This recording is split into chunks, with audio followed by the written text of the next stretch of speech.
This is a 4-minute audio introduction to a film about engravings and mezzotints.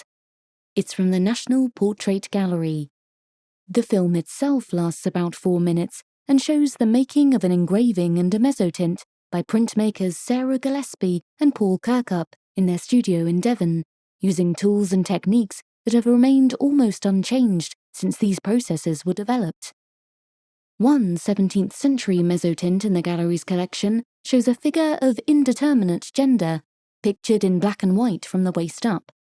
They're in profile, wearing a dark jacket, a stiff white ruff, and a Puritan-style, high-crowned hat with a brim. It's worn over a coif, a close-fitting cotton cap that ties under the chin and frames the figure's face, hiding their hair. They have a long, pointed nose and a prominent chin and hold a mug in one hand. There are trees in the distance, but the background is mostly white clouds in a darker sky. The sky is rendered by close-spaced horizontal black lines of varying lengths, with the tops of the clouds left blank. Black, criss-crossing lines define the figure's jacket and hat, folds on the coif, and shadows on the figure's face. Printmaker Sarah is a white woman in her late 50s, of English-Irish heritage. She has nut-brown eyes and long, straight grey hair drawn back into a low ponytail. She wears a blue fisherman's smock over jeans. Paul is in his mid-60s. He's of French-English heritage, with olive skin. His grey hair is cut very short, and he has a short beard. Paul wears an apricot-coloured jumper, and the colour of his checked shirt is just visible above the jumper's crew neck, the cuffs protruding at the wrists. He wears jeans and brown loafers. Their studio is bright and airy, in the roof space of a timber-framed house with white plaster walls and glass between the beams. In the studio, there's a bench covered with painting materials and an old printing press. This comprises a smooth steel bed on a metal frame. Geared wheels at the side of the frame connect to a roller that spans the bed. Turning a wooden handle moves the roller from one end of the bed to the other. Paul prepares a copper plate about the size of a postcard by sprinkling white powder directly onto it and adding a dribble of water. Sarah draws the image of an eye onto the prepared plate in pencil using a cross-hatching technique. Wearing glasses and using a 3-sided sharp instrument called a scraper, she copies the lines of the drawing, carving them directly into the metal. Having burnished or rubbed it down, she inks the plate and removes any excess ink with a scrunched-up piece of loose woven cotton, using a cotton bud for the last part of the process.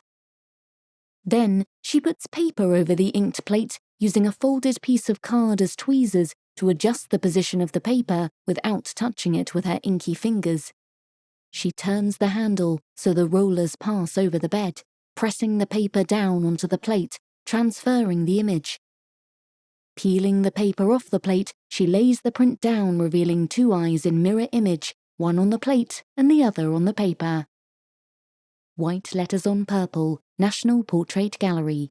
Captions state, "This film shows the making of an engraving and a mezzotint by printmakers Sarah Gillespie and Paul Kirkup, using tools and techniques that are almost unchanged since these processes were developed." My name is Sarah Gillespie. We're here in my studio in Devon.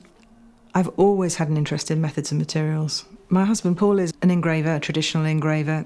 Line engraving is the most intractable and difficult of all the intaglio methods. It's irreversible. You have to be decisive, precise, and have enormous control and discipline. You need to polish the copper so that it's nice and shiny, and essentially you need to get all the grease off.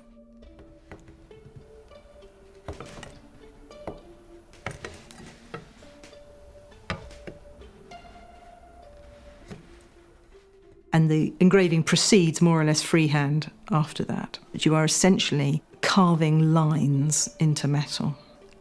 These days I work almost exclusively in mezzotint. Mezzotint is part of the intaglio family. Intaglio just means to cut in. It grew out of engraving. It was invented as a fully tonal method of engraving. It's the oldest fully tonal method of printmaking, really. It would be another 200 years till photography. And then the plate is rocked all over, so it's roughened all over using a sharp-edged tool. It's fairly easy to transfer an image onto a mezzotint plate. You have to remember, as with all printing, that you transfer the image in reverse, in mirror, because it will print the right way round, obviously, once it's printed. Having drawn the image on in pencil, simple graphite pencil, you then start to work with a scraper. A scraper is a three-sided sharp steel implement. And what you're doing is you're scraping off, gradually, by degrees, the rough surface of the copper. So if you imagine, in miniature, a copper mountainscape, what you're doing with your scraper is taking the tops off those mountains and making plateaus. And the plateaus will print white because the ink can be wiped off the top of those plateaus. So the more you scrape, the bigger the plateaus, the bigger the white dots, and the smaller the black valleys holding ink. So it's a half-tone process. You're building up tone by little black and white dots. Mezzotint, half-tone, that's what it is. The burnisher is a very, very useful tool. It's a curved steel tool, but its principal function is a polishing function, if you like. It doesn't cut the tops of the mountain, it tends to crush them and then brighten the copper. What one does is one takes the plate and one covers it in sticky ink with a roller, or you smear sticky ink onto it, and then that sticky ink is wiped with scrim. So scrim is what they would have been using back in the 1600s as well. It hasn't changed. It's essentially starched cheesecloth or muslin. And you take balls of the scrim in your hand, and you slowly and carefully, in circular motions, remove the ink from the surface of the plate. Remove it, if you like, from the plateaus, and the ink stays in the valleys. The process of wiping is almost the hardest part of the whole thing. That's a real art.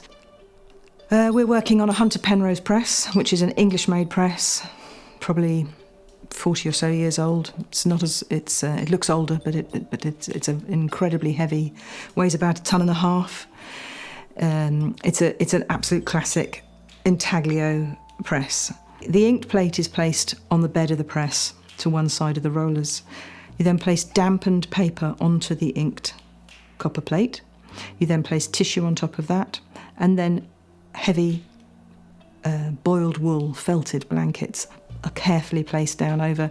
Once that sandwich has been made, you turn the wheel of the press, and the whole sandwich, the whole plate, paper and blankets, is passed between two rollers, which are exerting enormous pressure onto it. And the pressure of these heavy steel rollers pushes the soft, damp paper with its long fibres down into the grooves and pits and picks the ink out of the grooves and pits, and it comes out the other side.